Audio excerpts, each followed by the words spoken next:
বিচার এই মহোৎসব মোটেই গোপনে হয়নি। রীতিমতো ফেসবুকে ঘোষণা দিয়ে ছাত্রদেরকে আহ্বান জানানো হয়েছিল এই গণপিটুনিতে অংশ নিতে।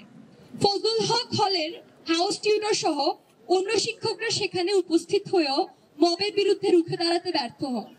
এমনকি খোদ প্রক্টোরিয়াল টিম সেখানে উপস্থিত হয়েও কিছু সময় থেকে আবার ফিরে যায়। দেশের সর্বোচ্চ বিদ্যাপীঠে ঘন্টার পর ঘন্টা ধরে চলে এই মব সন্ত্রাস। এই ঘটনার বিচারের দাবিতে যে ভূমিকা বিশ্ববিদ্যালয় প্রশাসনের নেয়ার কথা ছিল তা নিতেও তারা ব্যর্থ হয়। বিচার দ্রুত নিষ্পন্ন করার উদ্যোগ নেওয়া তো দূরস্থান, বরং এই বছরের ফেব্রুয়ারি মাসে পুলিশ তদন্ত প্রতিবেদন দাখিল করলে তার বিরুদ্ধে নারাজি আবেদন দাখিল করে ঢাকা বিশ্ববিদ্যালয়ের প্রশাসন। তোফাজ্জল হোসেনের চাচাতো বোন ও মামলার বাদী আসমা আক্তার সংবাদ মাধ্যমকে জানিয়েছেন, মামলার বিচার বিলম্বিত করার জন্যই এই নারাজি আবেদন দাখিল করা হয়েছে। প্রশাসনের অসহযোগিতা ও খুনিদের সহযোগীদের বাঁচানোর এই প্রয়াসের কারণেই এখনো চূড়ান্ত প্রতিবেদন দাখিল করার প্রক্রিয়া শেষ হয়নি। যে 21 জনের নাম প্রাথমিকভাবে সামনে এসেছিল তাদের অনেককে রক্ষা করার জন্যই প্রশাসনের তরফ থেকে দীর্ঘসূত্রিতা তৈরি হচ্ছে, এই অভিযোগও নানা গণমাধ্যম মারফত আমরা জানতে পেরেছি। বিশ্ববিদ্যালয়ের প্রশাসন থেকে 128 জন হামলাকারীকে চিহ্নিত করে সাময়িক বহিষ্কার করেছে।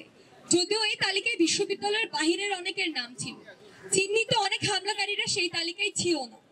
পরবর্তীতে শিক্ষার্থীদের ক্ষোভের মুখে প্রশাসন জানিয়েছিল হামলাকারীদের এই তালিকা পূর্ণাঙ্গ নয়।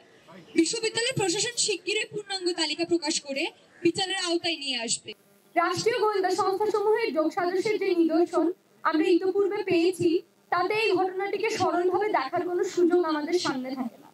ঘটনাটি ঘটার পর যে প্রতিক্রিয়া শিক্ষার্থীদের মধ্যে তৈরি হয়েছিল তা প্রশমিত হওয়ার সাথে সাথেই ঘটনাটি নিয়ে প্রশাসনের যাবতীয় উদ্যম ও আগ্রহ যে হারিয়ে গিয়েছে তা যে কোনো বিবেচনা বোধ সম্পন্ন মানুষের কাছেই প্রতীয়মান হবে। আমাদের ভীতির জায়গাটি হলো এই প্রশাসন বহাল তবিয়তে থাকলে সাম্য হত্যাকাণ্ডের বিষয়টি জনমন থেকে ঝাপসা হয়ে গেলে এই বিষয়ে প্রশাসন একইভাবে দায় এড়ানোর ভূমিকা গ্রহণ করবে।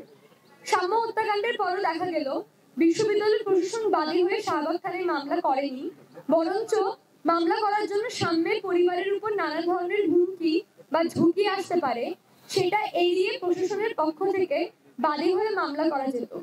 আমরা আরো দেখলাম সাম্যের মৃত্যুর পরের দিন বিশ্ববিদ্যালয়ের স্বাভাবিকভাবে পূর্ণ কার্য দিবস চলেছে।